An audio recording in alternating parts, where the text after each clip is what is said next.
नीतीश कुमार अब मुकेश सहनी को अपना खास सहयोगी बनाना चाहते हैं। बिहार में लगातार 2024 चुनाव को लेकर अलग अलग पार्टियां अपने अपने तरीके से अपने समीकरण को फिट करने में बैठी हैं। एक तरफ सारे दल लगभग ये तय कर चुके हैं कि उनको किस पार्टी के साथ गठबंधन करना है, किसको इंडिया गठबंधन में रहना है और किसको एनडीए यानी कि बीजेपी वाले गठबंधन में रहना है। इन सब के बीच मुकेश सहनी ही एक ऐसे बिहार के नेता हैं जिन्होंने ये अभी तक तय नहीं किया था कि वो नीतीश कुमार के साथ जाएंगे या फिर बीजेपी के साथ जाएंगे। इन सब के बीच एक लेटेस्ट डेवलपमेंट हुई है बिहार की राजनीति में। बताया ये जा रहा है कि नीतीश कुमार ने खुद मुकेश सहनी से बात की है और मुकेश सहनी को उन्होंने बिहार सरकार में मंत्री बनने का ऑफर दिया है और कहा है कि उनके पसंद का या फिर मतलब जिस विभाग में ज्यादा काम होता है, जिस विभाग का बजट ज्यादा होता है, उस विभाग का मंत्री बनाया जाएगा। मुकेश सहनी भी लगभग नीतीश कुमार की बातों से सहमत हो गए हैं और अब ये कहा जा रहा है कि इसी महीने में यानी कि जो खरमास है वो शुरू होने से पहले मुकेश सहनी बिहार सरकार का हिस्सा बन सकते हैं।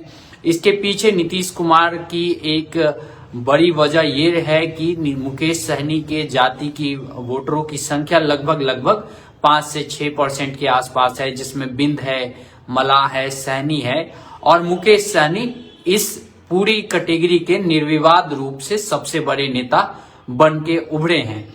अब ऐसे में ये कहा जा रहा है कि मुकेश सहनी का जो सबसे बड़ा अभी दुश्मन कोई अगर नजर आता है तो वो बीजेपी आती है, क्योंकि मुकेश सहनी लगातार इस बात को कहते आए हैं कि बीजेपी ने उनकी पार्टी को तोड़ दिया, उनके विधायकों को उनसे छीन लिया।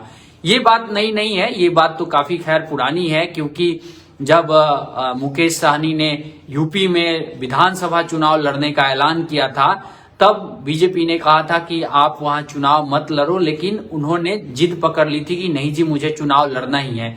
और वैसे में मैं मुकेश सहनी के इस डिसीजन के खिलाफ तो बिल्कुल भी नहीं हूं, क्योंकि कोई भी पार्टी किसी भी राज्य में चुनाव लड़ सकती है। इसके लिए किसी अपने दूसरे गठबंधन के साथी से पूछने की जरूरत नहीं है। अगर बीजेपी को मुकेश सहनी को चुनाव नहीं लड़ने देना था तो या तो उनको 1-2 सीट दे देती यूपी में कि आइए 1-2 सीट ले लीजिए और यहां लड़ लीजिए, अगर गठबंधन में ही रखना था तो। लेकिन खैर उसके बाद जो हुआ आप सभी को पता है।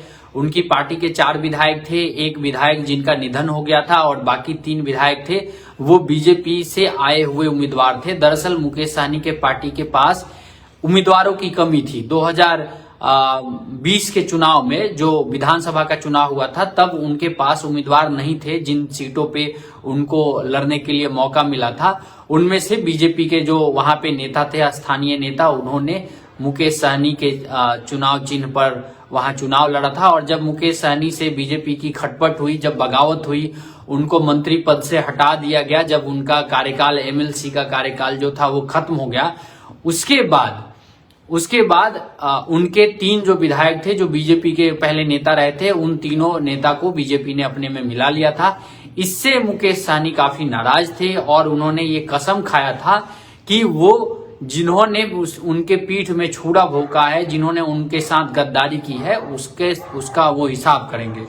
वैसे आप लोग को याद होगा कि 2020 के चुनाव में मुकेश सहनी ने तेजस्वी यादव के ऊपर भी पीठ में खंजर भोंकने का आरोप लगाया था। आप सभी को बहुत अच्छे से याद होगा जब प्रेस कॉन्फ्रेंस चल रही थी और मुकेश सहनी के पार्टी को एक भी सीट चुनाव लड़ने के लिए नहीं दिया गया था, तब उसी टाइम मुकेश सहनी ने उसी प्रेस कॉन्फ्रेंस में उन्होंने कहा कि जो तेजस्वी यादव और जो महागठबंधन है उन्होंने सहनी के पीठ में खंजर भोंका है, सन ऑफ मल्लाह के पीठ में खंजर भोंका है। उसके बाद वो बीजेपी के साथ गठबंधन कर लिए उन्होंने, लेकिन बीजेपी के साथ भी उनका जो अनुभव रहा वो बहुत अच्छा नहीं रहा। बीजेपी के साथ भी उनका अनुभव बुरा रहा। तो अब बिहार की राजनीति में तीसरा प्लेयर कौन बच जाता है? नीतीश कुमार बच जाते हैं, जिनसे ना तो मुकेश सहनी की कोई लड़ाई है ना कोई दुश्मनी है, यानी उनके साथ वो जा सकते हैं। और अब ऐसे में ये एक पुख्ता खबर मैं आपको दे रहा हूं कि नीतीश कुमार से उनकी फोन पे बात हुई है, साहनी की फोन पे बात हुई है। उन्होंने कहा कि आप लोकसभा चुनाव लड़के क्या हासिल कर पाओगे, एक सीट पे अगर जीत के संसद पहुंच भी जाओगे तो आपको कुछ भी ज्यादा नहीं मिलेगा। इससे बढ़िया है आप बिहार सरकार में शामिल होइए, कैबिनेट मंत्री बनिए, बढ़िया मंत्रालय आपको दिया जाएगा और आपकी जो बात होगी संसद में हमारे लोग उठाते रहेंगे। यानी कुल मिला के जो नीतीश कुमार कल तक स्लीपिंग मोड में थे, यानी कहें कि जो एग्रेसिव नहीं दिख रहे थे, अब वो नीतीश कुमार गठबंधन के मुद्दे पर या फिर कहें कि अपनी पार्टी को मजबूत करने के मुद्दे पर लगातार तेजी से काम कर रहे हैं। कल ही उन्होंने भीम संवाद कार्यक्रम किया था, जिसका जो सारा काम देखा था किसने, अशोक चौधरी ने। अशोक चौधरी पासी समुदाय से आते हैं और नीतीश कुमार के अभी तो खासे करीब बने हुए हैं। आप लोग समझिए कि नीतीश कुमार का कितना अशोक चौधरी के पीठ पर हाथ है कि अशोक चौधरी ने राष्ट्रीय अध्यक्ष जदयू के ललन सिंह से ही बगावत कर दी थी। तो अशोक चौधरी ने कल भीम संवाद कार्यक्रम का आयोजन किया था, रैली का आयोजन करवाया था। वहां पे काफी अच्छी खासी मात्रा में भीड़ जुटी थी और जिसके बाद नीतीश कुमार गदगद हो गए। उसके बाद ही नीतीश कुमार ने मुकेश सहनी से और ज्यादा एक तरीके से कहें कि उनको ऐसा लगा कि अगर इस वोट के साथ मुकेश सहनी का 5-6% और वोट जुड़ जाता है तो 50% से ऊपर वोट जदयू का और महागठबंधन का पहुंच सकता है, जिससे बिहार में एक विनिंग कॉम्बिनेशन बन सकता है। लेकिन दूसरी तरफ चिराग पासवान ने इस नीतीश कुमार के जो भीम संवाद कार्यक्रम पे सवाल उठाया। उन्होंने कहा कि नीतीश कुमार कहते हैं कि उन्होंने दलितों के लिए बहुत कुछ किया है, तो वो ये बताएं कि इतना कुछ करने के बाद रोज दलितों की हत्या क्यों हो रही है बिहार में। नीतीश कुमार ये बताएं कि उन्होंने जीतन राम मांझी जो दलित समुदाय से थे, मुख्यमंत्री रह चुके हैं, उनको किस तरीके से अपमानित किया। यानी चिराग पासवान ने नीतीश कुमार के ऊपर दलित वाले मुद्दे पे सवाल उठाया है। उन्होंने ये भी कहा, चिराग पासवान ने ये भी कहा, आप लोग को याद होगा कि जब पिछले कुछ समय पहले, 1 साल पहले ऐसी बात सामने आई थी कि अगर किसी भी दलित की हत्या होती है बिहार में तो उसके परिवार में किसी एक व्यक्ति को नौकरी दिया जाएगा।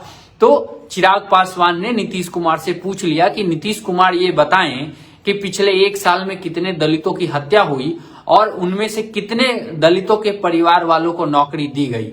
कि यहाँ पे नीतीश कुमार केवल खाना पूर्ति कर रहे हैं, मुंह से बस दलित दलित कह रहे हैं, उनके सम्मान के लिए, उनके उत्थान के लिए कोई काम नहीं कर रहे हैं, ये चिराग पासवान ने कहा है।